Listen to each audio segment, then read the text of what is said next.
चर्चा संस्कार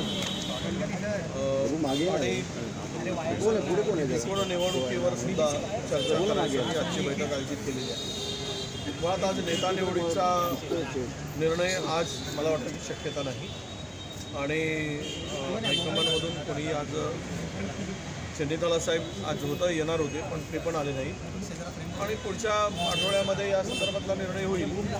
आज चर्चा काय होते मलाही माहीत नाही चर्चेचा, पण आपण सगळे आमदार एकत्र नवनियुक्त आमदार एकत्र बोलवण्याचा निर्णय प्रदेशने घेतला, त्यामुळे सर्व आमदार आता उपस्थित आहेत। आज चर्चेमध्ये काय होतं मला माहीत नाही।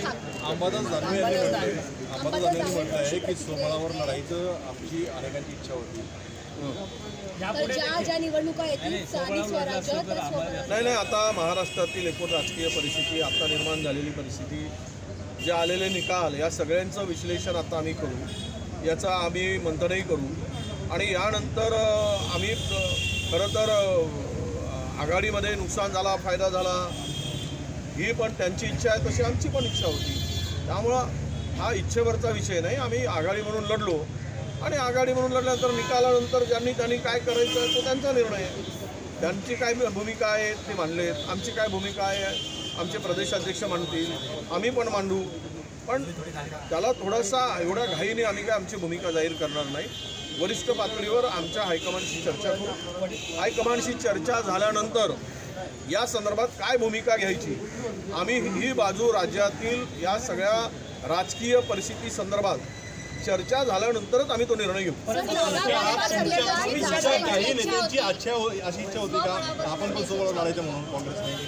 नाही, आमच्या बघा अनेकांच्या पक्षामध्ये अनेक मतं असतात, त्यामधले काही लोकांचं मत होतं की आपण स्वतंत्र लढावं, त्यावेळेचं पण असं नाही की ते पार्टीचं मत असलं पाहिजे, वैयक्तिक मत अनेकांचे अनेक मत असतात, त्यामुळे ते वैयक्तिक मत आहेत असं मी म्हणतो।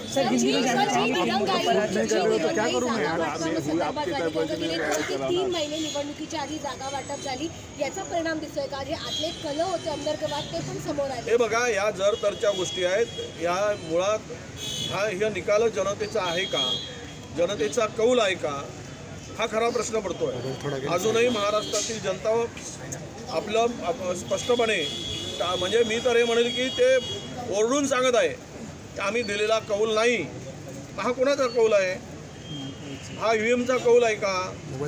हा एकमेकाच्या गळ्यात महायुतीनं हार घालण्यापेक्षा ईव्हीएमच्या गळ्यात हार घालून आपला आनंद मनवावा अशी चर्चा ईव्हीएम कोणा सांगतो, हे सगळी जी चर्चा आहे त्यावर जनतेची जी भूमिका आहे ती अजूनही जनतेला हे झालेला महायुतीचा विजय पचनी पडत नाही आहे। त्यामुळे त्यांची भूमिका किंवा त्यांचं मत लक्षात घेतल्यानंतर एवढा मोठा विजय कसा मिळू शकतो? 2014मध्ये मोदींची लाट होती, त्यावेळेस आम्ही 42 जागा जिंकल्या। 19मध्ये पुलवामासारखा होता आणि संपूर्ण देशभर BJP होती, आम्हाला म्हणत होते की 10 जागा पण येणार नाही, त्यावेळेस आम्ही 44 जागा जिंकल्या आणि आत्ता जर आम्हाला 15 जागा 16 जागा जिंकत आलो आम्ही, यामध्ये अनेकांच्या संदर्भामधली जे काही संभ्रम आहे त्या संदर्भात चर्चा होईल। चर्चेमध्ये काय मत निघतंय त्यावर आम्ही पुढे बोलू।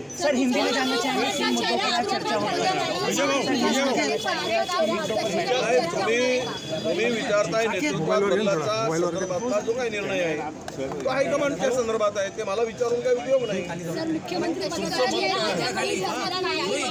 हे बघा, त्या संदर्भात माझं मत विचाराल तर मला वैयक्तिक मत माझं काही नाही, पार्टीचं जे मत असेल तो निर्णय आम्हाला मान्य असेल।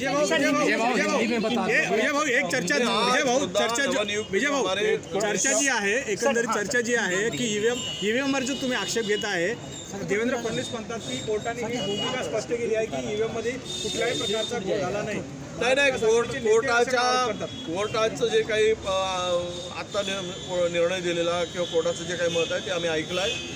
खरं तर आम्ही या संदर्भात कोर्टाच्या भूमिकेवर काही प्रश्नचिन्ह आम्हाला उभं करायचा विषय नाही, आम्ही तो अधिकार पण नाही, परंतु महाराष्ट्र नव्हे देशातील जनता ज्यावेळेस ओरडते त्यावेळेस ज्युडिशरीने सुद्धा गांभीर्यानं या संदर्भातली थोडीशी भूमिका जर मांडली असती तर आम्हाला आनंद झाला असता।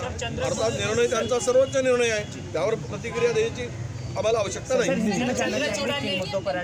नहीं मुद्दों की नहीं। नवनियुक्त हमारे नए चुनाव जीतकर आए MLA जो है उनको बुलाया गया है उनके साथ में चर्चा करने के लिए।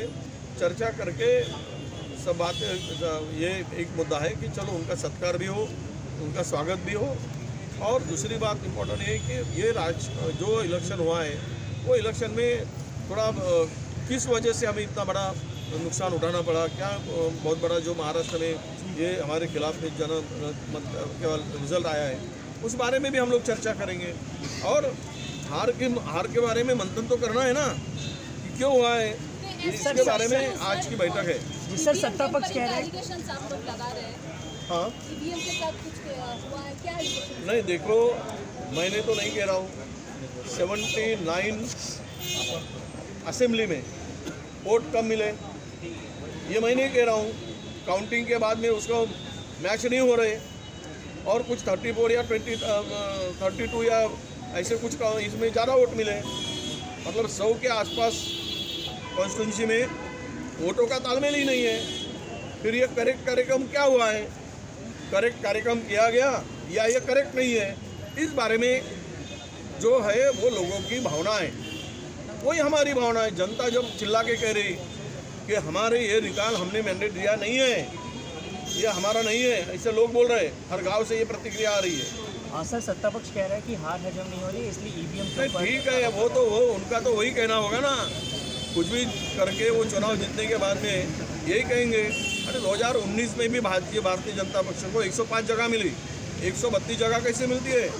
सरकार के खिलाफ में बड़ा आक्रोश था, किसान परेशान था, महिलाएं परेशान थी, महंगाई ने मार सहन नहीं हो रहा था, कानून सुव्यवस्था की धज्जियां उड़ चुकी थी।